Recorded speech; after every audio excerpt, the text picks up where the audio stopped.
Hello बच्चों, कैसे हैं आप सब। जैसा कि आप जानते हैं, आप पढ़ रहे हैं some basic concept of chemistry और इसमें हमने आपको कुछ बातें बता दी थी। जैसा कि अगर मैं बताऊं आपको, हमने मैटर का क्लासिफिकेशन किया था, है ना। और भी बहुत सारे इसमें मैटर के क्लासिफिकेशन में इसमें हमने फिजिकल केमिकल प्रॉपर्टीज़ को अलग अलग किया था। लेकिन अब जो हमारा टॉपिक चल रहा है वो मैं आज मोल कॉन्सेप्ट आपको कराने वाला हूँ। कौन सा? Mole concept. Mole concept, what is mole concept? Mole concept है क्या ये? तो ठीक है, हमें मोल कॉन्सेप्ट समझने से पहले पहले मोल ही पता हो तो ज़्यादा बेटर है। ये मोल क्या होता है ना।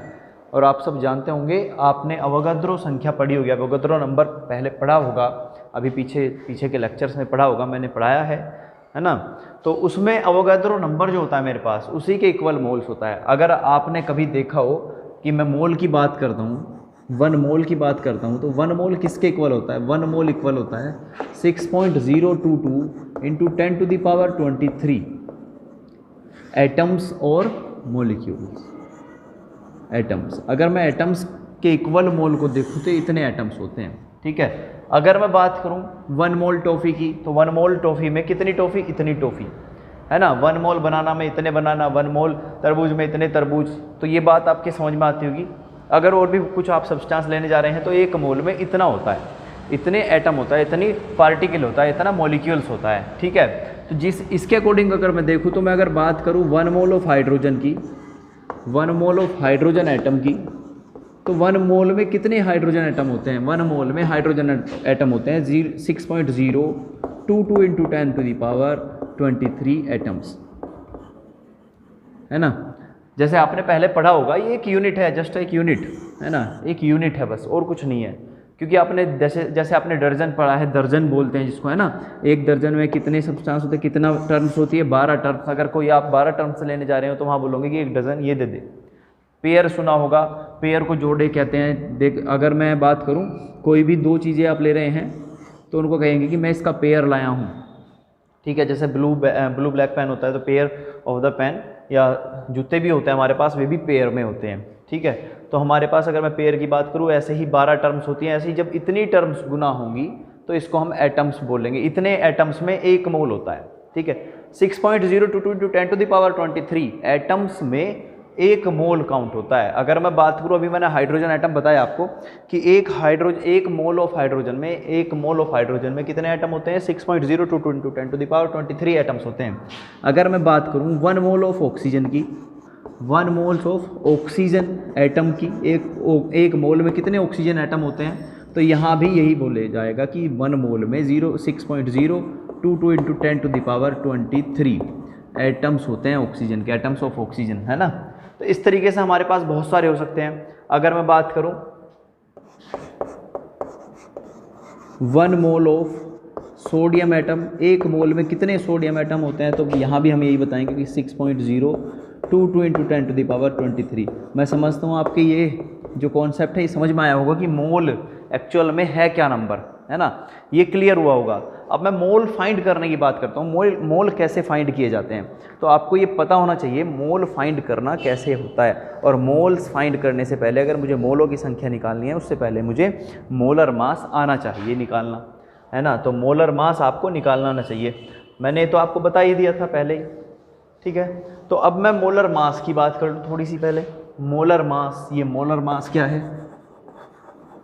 मोलर मास, अगर मेरे पास H2O का मॉलिक्यूल है तो इस H2O के मॉलिक्यूल में 2 मेरे पास एलिमेंट है, हाइड्रोजन एंड ऑक्सीजन, ठीक है। तो इस एलिमेंट में जो इसका मास होगा, इसके एटम्स के मास को सम कर देंगे, इसके एटम्स के मास को जोड़ देंगे एक दूसरे में, तो मुझे मोलर मास मिलेगा या मॉलिक्यूलर मास मिलेगा, ठीक है। तो H हाइड्रोजन का, एक हाइड्रोजन एटम का मास कितना होता है? एक हाइड्रोजन एटम का मास होता है 1। यहाँ हाइड्रोजन है 2, तो इंटू 2 हो सकता है, या 2 इंटू 1 लिख लें। प्लस मेरे पास एक ऑक्सीजन है, तो एक ऑक्सीजन का वेट होता है 16 और एक ऑक्सीजन है तो 1। तो कितना हो गया? पूरा टोटल हो गया मेरे पास मॉलिक्यूलर मास। इसका मॉलिक्यूलर मास ऑफ H2O कितना हो गया? 18, ठीक है। ऐसे ही मैं NaCl का भी निकाल सकता हूँ। NaCl ये आपको सबको बताया है। Na का होता है 23 एंड Cl का होता है 35.5। इन दोनों को ऐड करेंगे तो 58.5। इतने क्या हुआ मेरे पास, मोलर मास हुआ, इतना मेरे पास NaCl का मोलर मास। क्या लिख सकते हैं, मोलर मास ऑफ NaCl। तो मोलर मास ऑफ NaCl ये आ गया। मैं आपको मोलर मास क्यों बता रहा हूँ, क्योंकि जब भी कभी हम क्या करेंगे, हमारे पास कोई गिवन होगा मास किसी सब्सटेंस का, मैं मान लेता हूँ मेरे पास दिया गया है, अब मोल मुझे फाइंड करने, मुझे दिया गया है 9 grams of H2O, 9 grams of H2O मुझे दिया गया है, मुझे गिवन है 9 ग्राम H2O के, 9 ग्राम मेरे पास H2O है, इसके मुझे मोल्स फाइंड करने हैं, नंबर ऑफ मोल्स। क्या फाइंड करने हैं, नंबर ऑफ मोल्स मुझे इसके फाइंड करने हैं। तो मोल्स मुझे इसके फाइंड करने हैं, तो मोल्स को मैं आपको, नंबर ऑफ मोल्स जो होते हैं, मोल्स निकालने के लिए मैं इसको स्मॉल n से शो करता हूँ, मोल्स को मैं स्मॉल n से शो करता हूँ। और इसका जो फॉर्मूला है एक्चुअल में नंबर ऑफ मोल्स फाइंड करने का, वो फॉर्मूला कुछ इस तरीके से है कि मेरे पास ऊपर जो गिवन मास होगा, जो मास दिया होगा, गिवन मास अपॉन मोलर मास, मोलर मास है ना। तो इस कंडीशन से मैं आराम से मोलों की संख्या ज्ञात कर सकता हूँ, मोल्स ज्ञात कर सकता हूँ। मुझे क्वेश्चन के अकॉर्डिंग यहाँ पता है कि 9 ग्राम्स ऑफ H2O के मैंने अभी मोलर मास निकाल के दिखाया था, गिवन मास कितना दिया गया, मास 9 ग्राम है, H2O का एक्चुअल मोलर मास कितना है वो हम यहाँ पर पुट करेंगे। तो मैं इस फॉर्मूले को इस तरीके से लिखता हूँ, n is equal to, small n is equal to क्या है, गिवन मास। गिवन मास क्या होता है, जो दिया गया मास है, गिवन मास को मैं W से शो करता हूँ, और m मोलर मास जो है इसको mm से, या m डैश भी कह देता हूँ मैं, कहीं कहीं पे m डैश भी मैंने बताया है। तो ये आपके समझ में आया होगा, n is equal to W upon mm, ठीक है, मोलर मास। ये बात क्लियर हुई।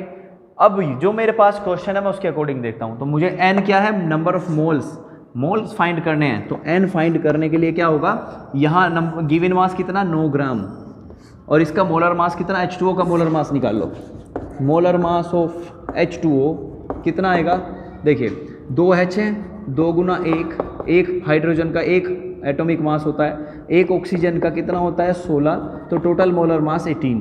तो 18 मोलर मास मैं नीचे पुट कर दूंगा, और यहाँ पर क्या आएगा, ये यहाँ पर 2 बार कट जाएगा, 1/2, 1 हाफ आ गया मेरे पास, 1/2। इसको मैं क्या लिख सकता हूँ, 0.5 मोल, ठीक है। आप सब ये तो जानते ही होंगे, जो मैंने SI यूनिट्स आपको पढ़ाई थी, SI यूनिट्स जो होती हैं वे क्या होती हैं, उनमें मोल्स को भी रखा गया है। तो हमारी SI यूनिट है मोल, तो आप आराम से इसको देख लेंगे ध्यान से। मुझे क्या करना है, जो गिवन मास दिया गया है उसको इस तरीके से करना है, ठीक है। अब मैं एक क्वेश्चन और आपको करा रहा हूँ, बहुत सिंपल सा, देख लेंगे। मुझे दिया गया है 23 grams of sodium, moles find करने हैं, n फाइंड करना, n। तो कैसे करेंगे, क्योंकि हमें पता है n इज इक्वल टू होता है capital W upon molar mass, where small n is equal to क्या है, number of moles, and where W क्या है,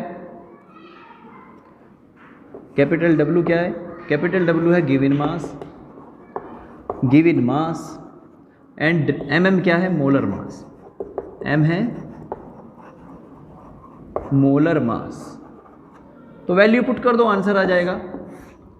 गिवन वैल्यू कितनी है, गिवन मास कितना है, n इज इक्वल टू 23, और सोडियम का जो मोलर मास होता है वो भी 23 होता है, तो मोल्स आ गए 1, तो n इज इक्वल टू 1 मोल, ये आंसर आ गया। इस तरीके से क्वेश्चन है, छोटे छोटे क्वेश्चन है, ठीक है। अब ये मान लेता हूं मेरे पास दिए गए हैं, मुझे दिया गया है 0.5 मोल ऑफ H2O के इतने मोल मेरे पास हैं। तो फाइंड करिए गिवन मास, इसका मास कितना होगा, इसका मास कितना होगा। तो मास क्या है, गिवन मास जो मेरे पास है वो मैंने W से शो किया था। तो अब देखिए आपके पास फॉर्मूला था n is equal to W upon mm। मुझे इससे क्या ज्ञात करना, मुझे क्या निकालना, क्या फाइंड करना है, मुझे फाइंड करना है ये W, ये फाइंड करना। इसे फाइंड करने के लिए सिंपली फॉर्मूले को इधर चेंज करना पड़ेगा और n के मल्टीप्लाई में mm को ले जाएंगे, ठीक है। तो W इज इक्वल टू क्या आ जाएगा, n इंटू mm।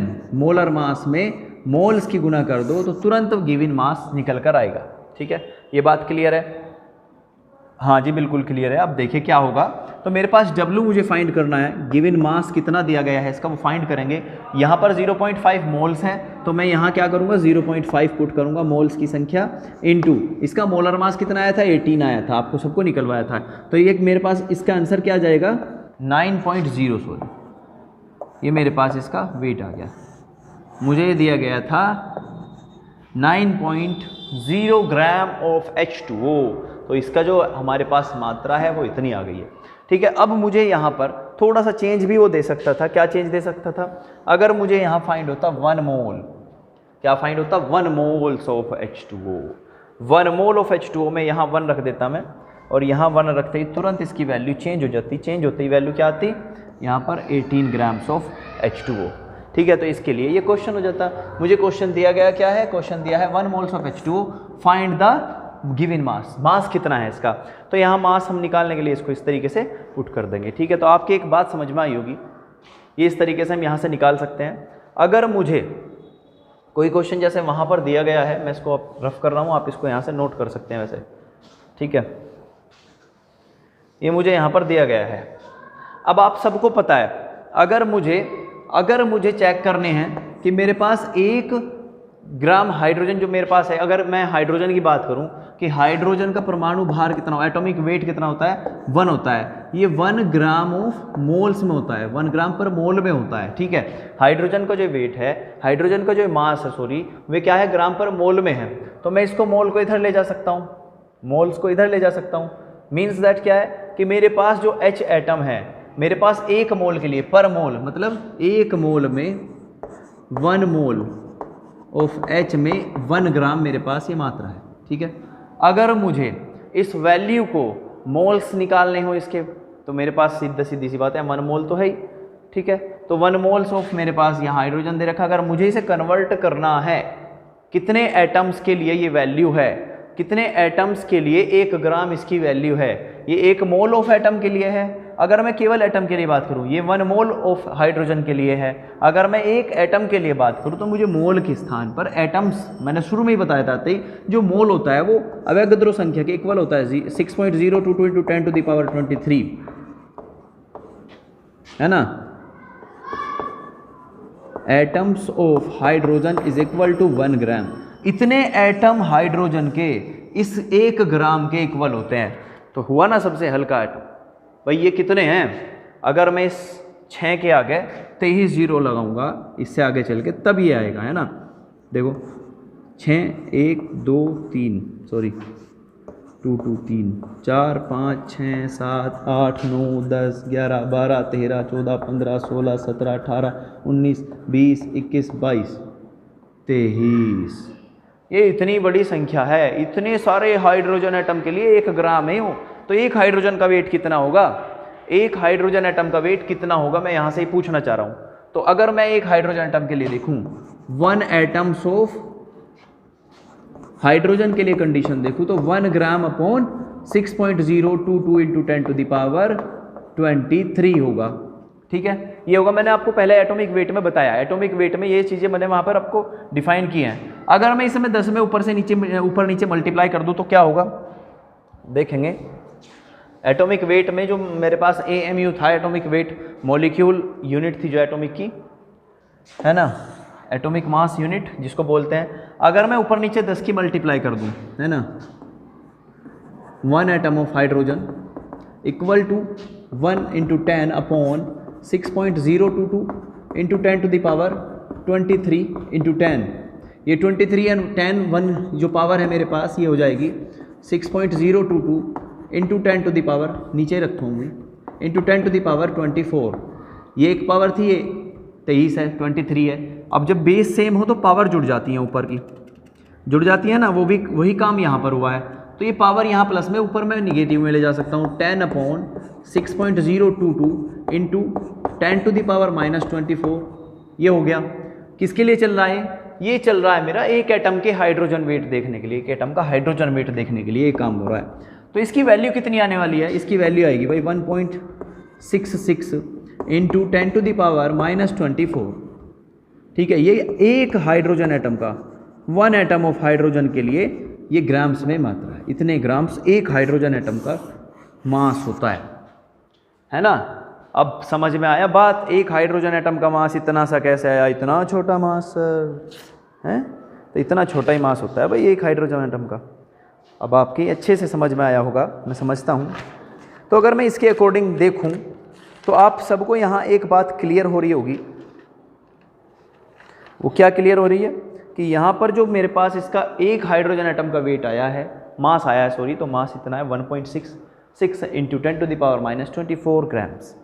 ठीक है, ये एक AMU के लिए है। मैं इसको यहाँ कह सकता हूँ 1 AMU is equal to 1.66 into 10⁻⁻24 grams.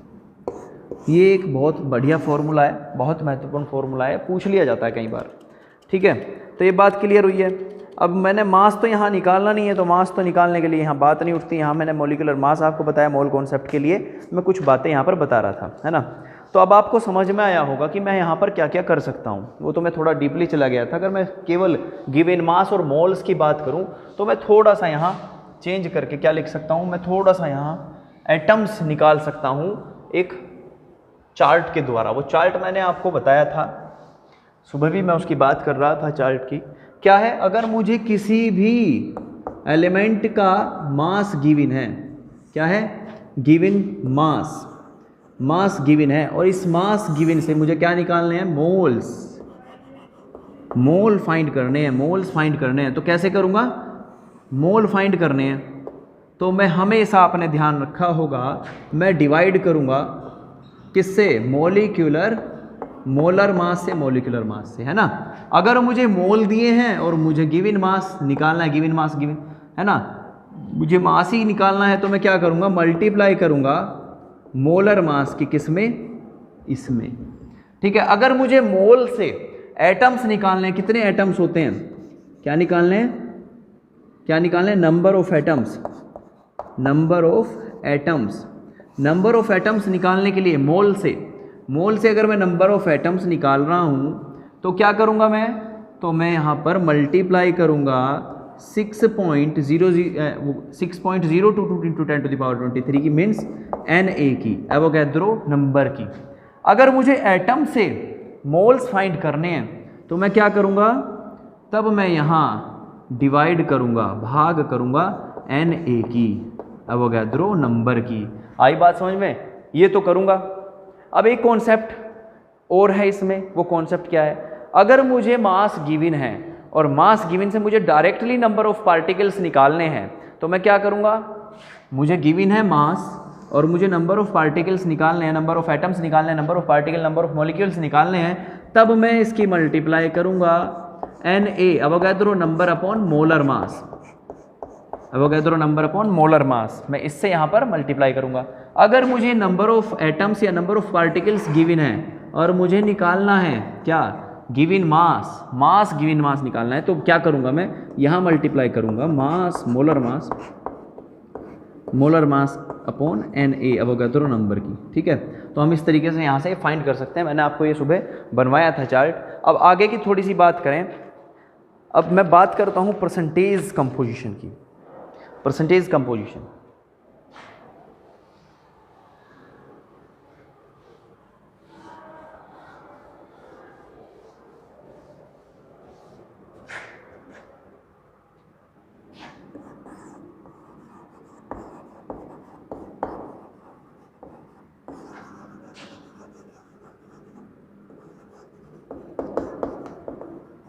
Percentage composition कैसा निकालेंगे, परसेंटेज कंपोजिशन निकालने के लिए मुझे एक फॉर्मूला है कि मुझे किसी का भी मुझे क्या निकालना है, मास परसेंटेज ऑफ एलिमेंट, किस एलिमेंट का परसेंटेज निकालना है, उस एलिमेंट की परसेंटेज जिसकी भी निकालनी है उसका नाम हम यहाँ लिख सकते हैं मास परसेंटेज ऑफ एलिमेंट। ठीक है, उसके बाद क्या करेंगे, हम ऊपर रखेंगे जिस भी पार्टिकल की, जिस भी एलिमेंट की आप यहाँ पर क्या निकाल रहे हैं, परसेंटेज निकाल रहे हैं, उसका मास यहाँ रखेंगे। ठीक है, क्या रखेंगे, मास ऑफ दैट एलिमेंट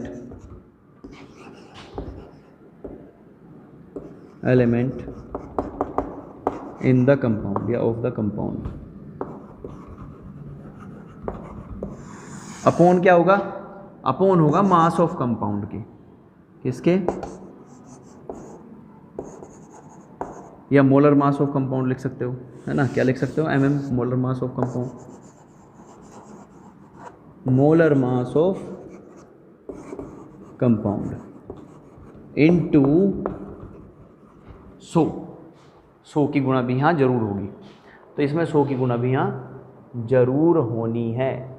आपके ये समझ में आया होगा, है ना, 100 की गुणा वहाँ जरूर होनी है।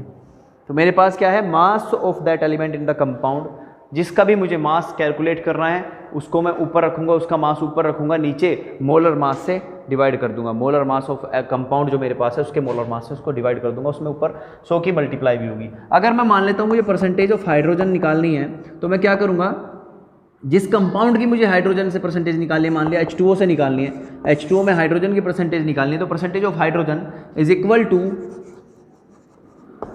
मास of hydrogen element, mass of hydrogen element upon molar मास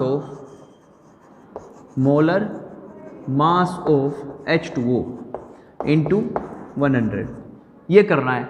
अब मुझे पता है मेरे पास H2O में 2 हाइड्रोजन है, 2 हाइड्रोजन का मास कितना होता है, एक हाइड्रोजन का मास होता है मोल्स में, ग्राम पर मोल्स में, तो एक हाइड्रोजन का मास होता है 1, 2 हाइड्रोजन का मास हो गया 2, तो hydrogen percentage is equal to 2 upon molar mass of H2O कितना है, molar mass of H2O 18 into 100 is equal to क्या हो गया, ये 1 से 9 बार कट हो जाएगा, तो 100 को ऐसे भाग देंगे, ठीक है। यहाँ से मेरे पास परसेंटेज आ जाएगी निकल के, ठीक है भाई, यहाँ से परसेंटेज निकल के आ जाएगी, परसेंटेज मेरे पास यहाँ आ जाएगी बड़े आराम से। तो ये क्या बैठेगा मेरे पास, क्या आएगा, बोलो जल्दी जल्दी, इसकी परसेंटेज कितनी आएगी आप सबको पता है, पर बोलेंगे नहीं, बोलना तो पड़ेगा बच्चों, बोलना पड़ेगा, करो जरा। लगभग बैठेगी 11.79 के समथिंग या 89 के समथिंग, ठीक है।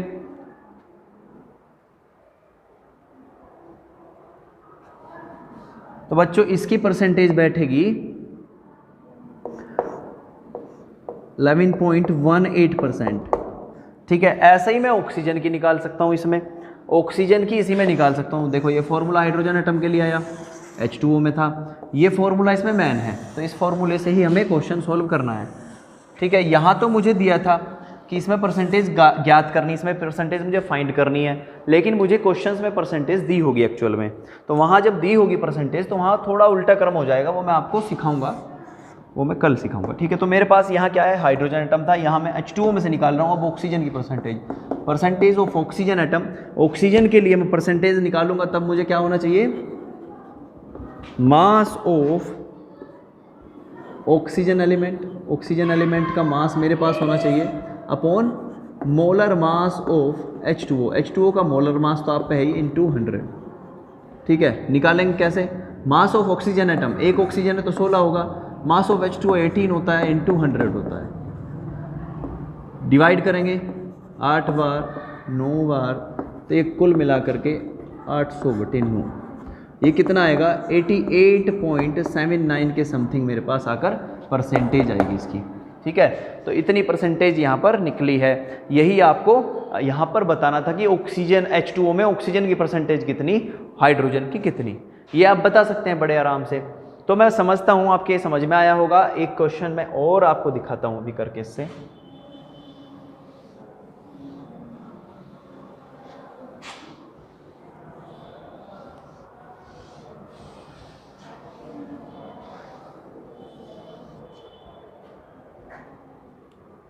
क्या करना है, मुझे C2H5OH की परसेंटेज ज्ञात करनी है।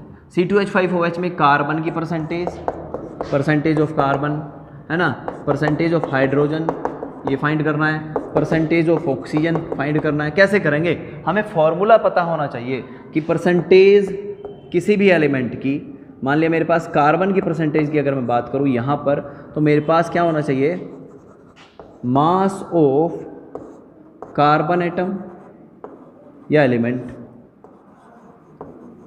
ठीक है, अपॉन क्या होना चाहिए, molar mass of C2H5OH into 100। अब मेरे पास मोलर मास नहीं है, कार्बन का मास तो मैं यहाँ से देख के बता सकता हूँ। तो मैं एक बार क्या करता हूँ, molar mass of C2H5 find करता हूँ। ठीक है, मैं तो एक बारी में ही कर दूंगा, मुझे तो याद भी है इसका मोलर मास कितना होता है, एक बार आपके लिए कर देते हैं। 12 × 2 + 5 + 16 + 1 कितना होगा, 24 + 5 + 16 + 1। ठीक है, मेरे पास ये आ गया 24 and 16 40, 40 and 6 46, 46 इसका मोलर मास होगा। तो 46 मोलर मास यहाँ पुट करना है, और इस कार्बन की संख्या देखनी कितनी, यहाँ पर नंबर ऑफ कार्बन है, कार्बन के जितने नंबर होंगे उसी के अकॉर्डिंग इसका मास पुट करेंगे। 2 कार्बन के लिए, एक कार्बन के लिए 12 होता है एलिमेंट का मास, 2 कार्बन के लिए 24 होगा। 24/46 × 100 फाइंड कर लेंगे इसकी परसेंटेज, आपको आराम से गिवन हो जाएगी, ज्ञात आ जाएगी, है ना। परसेंटेज ऑफ हाइड्रोजन कैसे निकाल लेंगे, तो हमें पता होना चाहिए इस मॉलिक्यूल में, इस कंपाउंड में mass of H atom in C2H5OH, C2H5OH में कितना इसका मास है, अपॉन में क्या करेंगे, मोलर मास ऑफ C2H5OH। ये फॉर्मूला है, आप इस फॉर्मूले के अकॉर्डिंग चलेंगे तो हाइड्रोजन मेरे पास 6 हैं, एक ऑक्सीजन का एक भार होता है, एक मास होता है, तो मेरे पास 6 के कितने हुए, 6 बटे में भी 46 है मेरे पास, 46 है। अब 46 × 100 तो क्या हो जाएगा, 600/46 मास यहाँ से हम परसेंटेज यहाँ से हम इसकी कैलकुलेट कर लेंगे। अब मैं बात करता हूँ ऑक्सीजन की, तो परसेंटेज ऑफ ऑक्सीजन कैसे फाइंड करेंगे, तो मुझे ऑक्सीजन की percentage, mass of oxygen element in the compound in the C2H5OH कितना है, इसका एक ऑक्सीजन का 16 होता है, पूरे कंपाउंड का मेरे पास 46 है, × 100 है, परसेंटेज गिवन आ जाएगी। ठीक है, तो मैं यहाँ से आराम से कर सकता हूँ, मैं इसकी यहाँ से परसेंटेज निकाल सकता हूँ बड़े आराम से।